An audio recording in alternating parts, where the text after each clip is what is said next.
पलामू राज्य सरकार के द्वारा ओबीसी को 27% आरक्षण मिलने को लेकर राष्ट्रीय ओबीसी मोर्चा के अध्यक्ष अजीत कुमार मेहता समेत सभी लोगों ने खुशी जाहिर की। वहीं सभी लोगों ने हेमंत सरकार को धन्यवाद भी किया। डाल्टनगंज शहर के माटी कला बोर्ड कार्यालय में अबीर और गुलाल लगाकर सभी लोगों ने खुशी जाहिर की। 1932 का खतियान स्थानीय नीति बनाने का भी प्रशंसा करते हुए कहा कि ओबीसी समाज को यह आरक्षण न सिर्फ मजबूत करेगा बल्कि उसे बेहतर अवसर भी प्रदान करेगा। कल हेमंत सरकार कैबिनेट में ओबीसी को 27% आरक्षण की मंजूरी दी गई है। उसके लिए माननीय मुख्यमंत्री हेमंत सोरेन जी का पूरा गठबंधन सरकार को पलामू जिला के ओबीसी समाज आभार प्रकट करती है और 1932 का खतियान स्थानीय नीति बनाने का भी स्वागत करते हैं। हम बता दें कि सरकारी नौकरी तथा पंचायत चुनाव एवं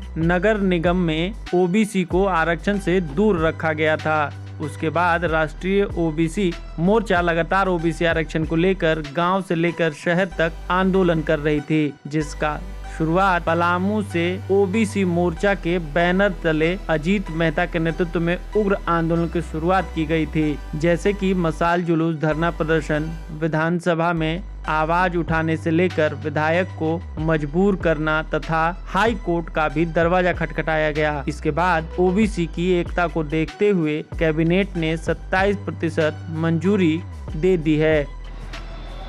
कल हेमंत सरकार यानी गठबंधन की सरकार ने कैबिनेट के बैठक में 27% ओबीसी की जो मांग था उन्होंने पास करने का काम किया।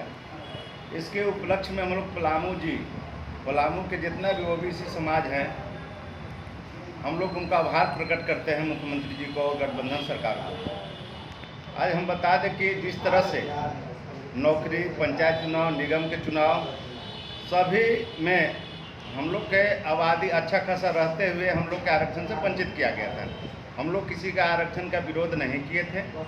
हम लोग संवैधानिक तरीका से हम लोग मांग कर रहे थे। अब इसका आगाज पलामू के धरती से ही हम लोग किए थे।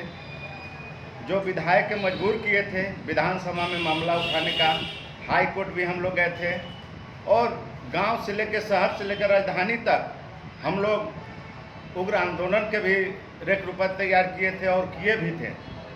आज सरकार ओबीसी को एकता को देखते हुए उन्होंने बात को मानने का काम की, इसलिए हम लोग उनको बहुत बहुत धन्यवाद देते हैं। और हम चाहेंगे कि कुछ दिन बाद आपका नगर निगम के चुनाव जिले के विभिन्न जगह है, उसमें ट्रिपल टेस्ट करा के ओबीसी के आरक्षण दे के ही चुनाव करावे।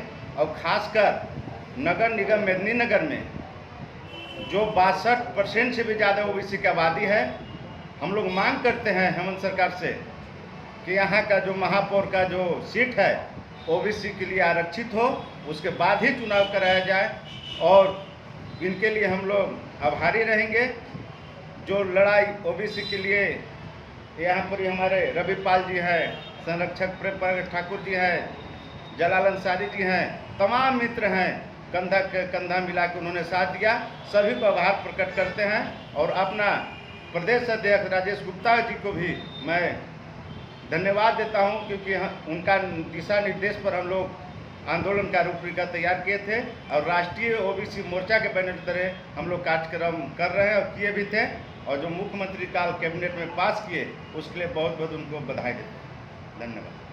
हेमंत सरकार को ध्यान आकृष्ट कराना चाहता हूं कि कुछ महीने बाद नगर निगम का चुनाव है, उसमें ट्रिपल टेस्ट कराकर आरक्षण दिया जाए। इसके अलावा मेदिनीनगर निगम को ओबीसी की संख्या को देखते हुए महापौर का पद ओबीसी के लिए सुरक्षित किया जाए। इसके लिए हेमंत सरकार के साथ पूरा गठबंधन सरकार को ओबीसी समाज आभारी रहेगा।